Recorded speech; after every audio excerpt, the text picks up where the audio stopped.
या बातमीपत्राचे प्रायोजक आहेत doctor Kothej gastro liver care and GI endoscopy centre, सोलापुरातील अत्याधुनिक गॅस्ट्रो उपचार केंद्र.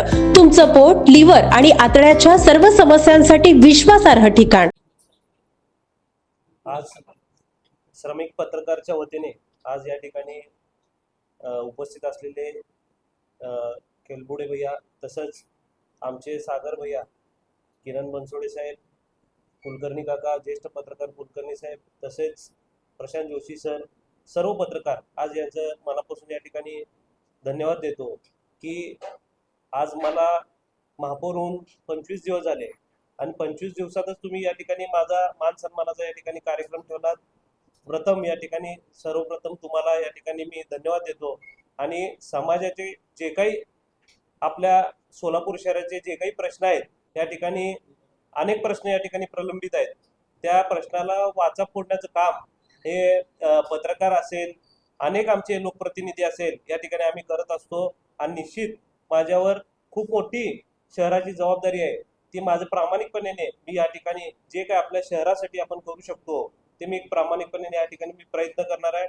आणि आपल्याला माहिती आहे अनेक प्रश्न असतील, या ठिकाणी उद्यानाचे विषय आहेत.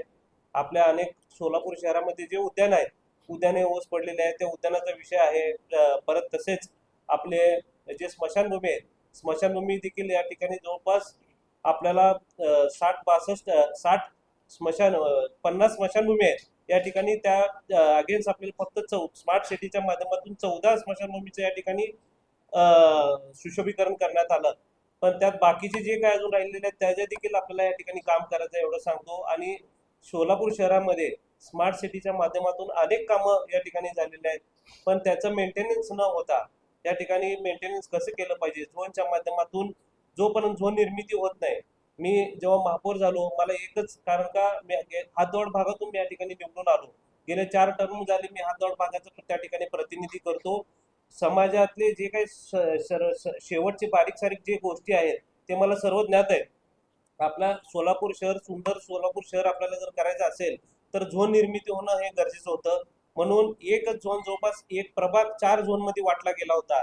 त्या ठिकाणी मी जास्त काय न बोलता कामावर भर कसं देता येईल म्हणून या ठिकाणी आम्ही झोनवर या ठिकाणी प्रेशराईज करून सोलापूर शहरातले पहिला झोन सक्षमीकरण या ठिकाणी केलं. आणि झोन सक्षमीकरण करून एक प्रभाग एक झोन अशा पद्धतीने कामाची वाटचाल त्या ठिकाणी चालू केली. आणि आता निश्चित आपले जेवढे काही कामं सोलापूर सिटीच्या माध्यमातून, स्मार्ट सिटीच्या माध्यमातून या ठिकाणी झालेलं आहे, त्याचं मेंटेनन्स असेल, त्याचं स्वच्छता असेल, आज धुळीचं प्रमाण आपल्या सोलापूर शहरामध्ये जास्ती प्रमाणात आहे, त्याचा विषय असेल. डिवायडरमध्ये आज आपल्याला बघतो सोलापूर, सुंदर सोलापूर, स्वच्छ सोलापूर आपण म्हणतो, पण अनेक डिवायडरमध्ये या ठिकाणी झाडं आपण मध्यंतरी लावलेले तेही देखील या ठिकाणी नसल्यासारखे आहेत. तर कुणाला आपण संस्थेला या ठिकाणी काय टॅक्स बेनिफिट देऊन शास्ती फी असेल, शास्ती फीच्या माध्यमातून आपण शास्ती फी दरवर्षी 50% माफ करतो. तर शास्ती फी 100% माफ करू, पण तुम्ही झाडं जगवा म्हणून आपण त्या संस्थेला जर दिलं तर निश्चित आपलं सोलापूर सुंदर या ठिकाणी दिसेल असं मला वाटतं. अनेक प्रश्न आहेत, अनेक धुळीचा विषय आहे, अनेक प्रश्न या ठिकाणी आमच्या समोर आहेत. आणि पाण्याचा विषय आहे. पाण्याचं देखील आज आपल्याला माहिती आहे, गेले 8-9 वर्षापासून आपल्याला या ठिकाणी पाणी जवळपास 3 दिवसाआड 4 दिवसाआड काही भागामध्ये मिळतं. तर मी हातदौड भागात निवडून आल्यास ना कारणाने मला पाण्याची जाण, लोकांना पाणी वेळेत आणि व्यवस्थित मिळालं पाहिजे, हे अतिशय म्हणजे लोकांचं या ठिकाणी पाणी व्यवस्थित यायला पाहिजे अशी मागणी असते. म्हणून मी पाण्यावर या ठिकाणी काम चालू केलं.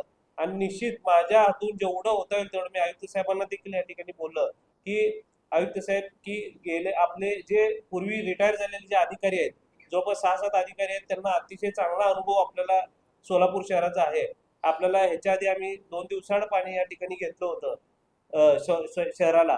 त्यांना जर ते या ठिकाणी मानधनावर जर आपण नियुक्ती केली तर निश्चित ते पण या ठिकाणी वेळ द्यायला तयार आहेत. म्हटल्यानंतर आयुक्त साहेबांनी पण होकार या ठिकाणी दिला. निश्चित आता जे पाणी पुरवठ्याचे अधिकारी आहेत त्यांनी या ठिकाणी आम्ही त्यांची एक प्राथमिक बैठक घेतली. त्यांनी त्या ठिकाणी सांगितलं की आम्हाला साहेब, एक आता समोर उन्हाळा आहे, आम्हाला निश्चित आपण तुम्ही जे म्हणता ते आपण सर्व, तुमची जर मागणी असेल तर आपण प्रॅक्टिकली करून बघू, पण आम्हाला थोडंसं वेळ हवाय. कारण का आता उन्हाळा असल्या कारणाने लगेच जर आपण काय करायला गेलो तर लोकांचा अजून जरा रोष त्या ठिकाणी येईल असं ते म्हणत होते. पण निदान 3 दिवसाआड तर पाणी या ठिकाणी सोलापूर शहराला केलं पाहिजे 3 दिवसाआड किंवा 2 दिवसाआड अशी आमची मागणी होती. बरं म्हणले, ते ऐकून घेतले.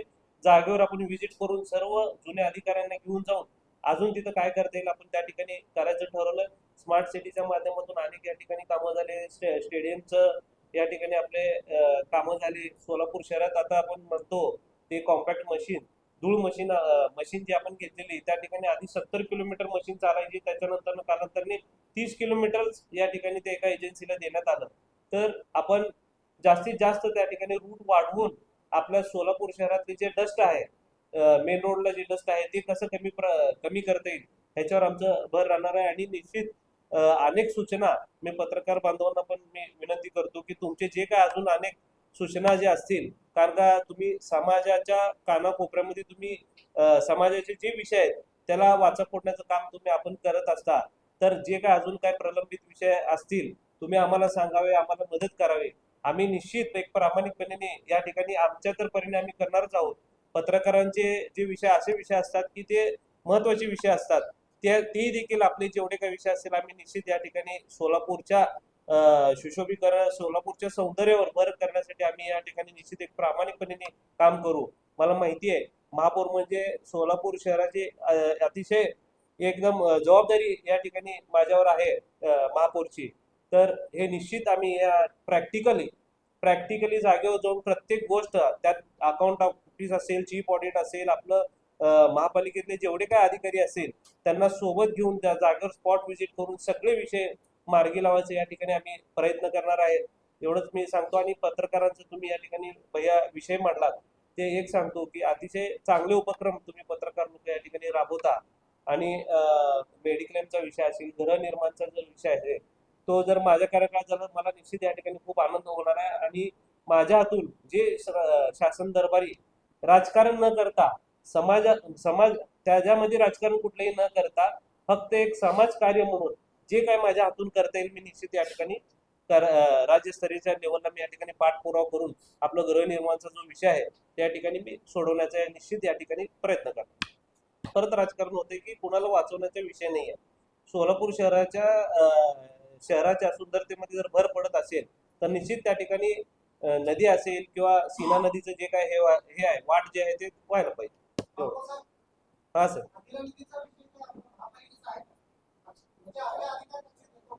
आपल्या अधिकार कक्षात येतो.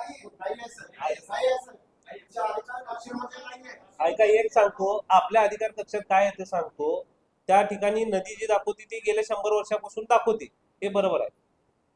पण त्या ठिकाणी आपण निदान जमीन उकरणार तर पाहिजे होतं. आपण निदान तिथं फ्लॅट जमीन आहे, फ्लॅट जमीन असल्यानंतर अनेक या ठिकाणी अधिकारी काय पूर्वीचे असतील त्या ठिकाणी मूळ लेआउटला मान्यता वगैरे या ठिकाणी दिली आणि अनेक लोक कर्ज काढून त्या ठिकाणी घरं बांधले. त्या लोकांचं देखील या ठिकाणी नुकसान झालंय. मग मला ही चूक महापालिकेने मान्य करतो ना, ही चूक महापालिकेची आहे. ही चूक दुरुस्ती करण्यासाठीच या ठिकाणी आपण त्या ठिकाणी बैठक घेतली होती की तुम्ही आता इथून पुढचे जे काय आपण करणार ते त्या ठिकाणी व्हिजिट करून करावं. आणि इरिगेशन डिपार्टमेंटला आम्ही काय म्हणलंय की तुम्ही जे हे करणार आहे नदी जी जाणार आहे त्याचं सीमांकन आम्हाला या ठिकाणी करून द्या. तर ते काय म्हणले की आम्हाला आता टेक्निकल लोक या ठिकाणी आमचे अभ्यास करतील तर आम्हाला ते करायला अजून 1-2 महिने लागतील, आम्हाला अजून वेळ आहे. मग वेळ आहे म्हटल्यानंतर आम्ही काय म्हणलं निदान त्या ठिकाणी खोदाई तर करून जेवढं तुम्हाला शक्य आहे महापालिकेला वाट करून द्या असं आमचं म्हणणं होतं. कारण का उद्या परत पावसाळा आला परत अशाच पद्धतीने जर झालं तर तसं होऊ नये अशी आमची अपेक्षा होती. त्यात कुणाला वाचवण्याचा विषय नव्हता. हा. मग त्यांच्याकडून महापालिकेकडे एकदा सीमांकन जे होणार आहे ना ते एकदा होऊन येऊ द्या आमच्याकडे. आल्यानंतर नदी नाले ओढे हा जो संदर्भ आहे तो महसूल आणि कलेक्टरचा आपला काही संबंध नाही. सरांचं म्हणणं तेच आहे की तुम्ही तसा प्रस्ताव किंवा तशी सूचना किंवा तसं तुम्ही कलेक्टरला देणं अपेक्षित. महापालिकेने याच्या आधी आहे ना त्यांना त्या ठिकाणी हे करा म्हणून दिलं होतं की आम्हाला जेवढं सर्वे करून आम्हाला तुम्ही सीमांकन करून द्या म्हणून आयुक्तांनी ह्याच्या आधी दिलेलं आहे. त्यांना हे आता जे सध्याचे आयुक्त आहेत त्यांनी दिलेलं आहे आणि त्याच्यावर त्यांचं आता काम चालू आहे. हो आहे ना, येतो ना. आता पूर्वी कसं हे आता जी घटना घडली ती 100 वर्षानंतर आता घडलेली घटना आहे. अ?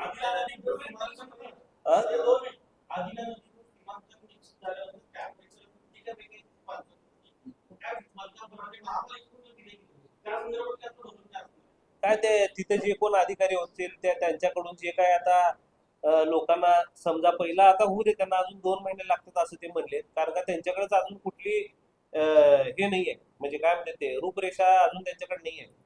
पण परत जर एकदा असं जर आमचं काय त्या ठिकाणी बैठकीत होतं, जर परत अशी प्रसंग आल्यानंतर ना आपण करायचं काय, निदान महापालिकेने काय केलं पाहिजे, तुम्ही काही जरी चर मारून त्या ठिकाणी वाट केली पाहिजे, असं आमची त्या ठिकाणी भूमिका होती. एक सांगतो, आणि जे आता लोक नदी पात्राच्या शेजारी काही राजकारण्यांच्या जागा आहेत. त्यांनी आता जागांची प्रोटेक्शन करतायत. त्या संदर्भात महापालिकेची भूमिका काय आहे? आता काही लोकांनी या ठिकाणी ज्या ठिकाणी जागा गेलेली आहे, तर त्याला आपण बघू काय करता येईल, शासन दरबारावर काय आपण पाठपुरावा करता येईल ते आपण निश्चित करू.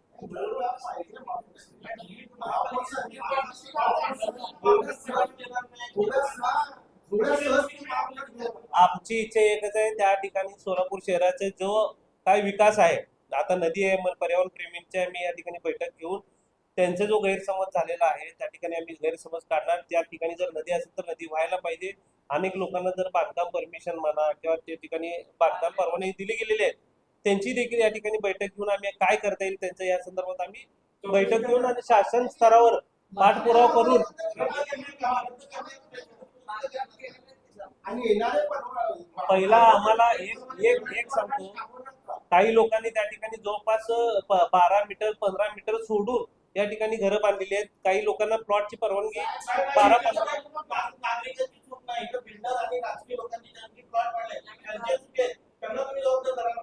ती कशा बरोबर आहे, ते नोटीस दिलेत.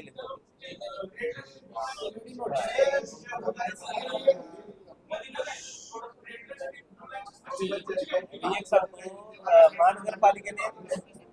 महानगरपालिकेने त्या ठिकाणी देताना 15 मीटर सोडून त्या ठिकाणी त्यांचे बांधकाम आहेत, आणि त्यांचे जे सीमांकन आहे, उद्या भविष्यात जे रेड लाईन ब्ल्यू लाईन जे सीमांकन होणार ते कुठपर्यंत होणार आहे आपण या ठिकाणी बघूयात पहिला. त्याच्यानंतर त्यांच्याकडनं अजून आराखडा आला नाही, जेव्हा आराखडा येईल तेव्हा बघता येईल आपण. जेव्हा आराखडा येईल जेव्हा झालं निश्चित होईल, त्यामध्ये भाजपच्या विद्यमान काही नगरसेवकांच्या जागा आणि प्लॉटिंग आहे असं लक्षात येते किंवा अशी एक चर्चा चालू आहे. समजा तसं निश्चित परत आपली भूमिका काय? जर त्या ठिकाणी जागा जर काय कुणाची जात असेल तर निश्चित आम्ही ज्या कुणाची जागा असेल त्यांना आम्ही रिक्वेस्ट करू. आता तर त्या ठिकाणी प्लॉट तर मला वाटतंय, माझ्या मते त्या ठिकाणी सर्व सोडून, म्हणजे काय म्हणते ते 15 मीटर सोडून या ठिकाणी त्यांचं बांधकाम किंवा प्लॉटिंग झालेलं असेल असं मला वाटतंय. जर काय नसेल, नदीला कुठेही आम्ही आडवं येणार नाही. जर अजून नदीचं डायरेक्शन त्या ठिकाणी नाही, आणि त्या ठिकाणी देताना रेड लाईन आणि ब्ल्यू लाईन हे त्या ठिकाणी आपण देणार आहे. जर ब्ल्यू लाईनच्या आत असेल तर त्या ठिकाणी ते वाचणार आहेत, रेड लाईन असेल तर त्यांना आम्ही रिक्वेस्ट करू की इथं या ठिकाणी नदी या ठिकाणी नदी व्हायला पाहिजे. त्या अनुषंगाने जर त्यांची त्या ठिकाणी जागा वगैरे जर जात असेल तर शासन स्तरावर त्यांना काय उपाययोजना किंवा काय त्यांना आपण पाठपुरावा जर करायचा असेल, त्यांना मोबदला जर द्यायचा असेल त्याचा आम्ही प्रयत्न करू. अस्तित्व जर असेल तर ते ठेवलं पाहिजे. येस हो त्या कार्यक्षेत्रात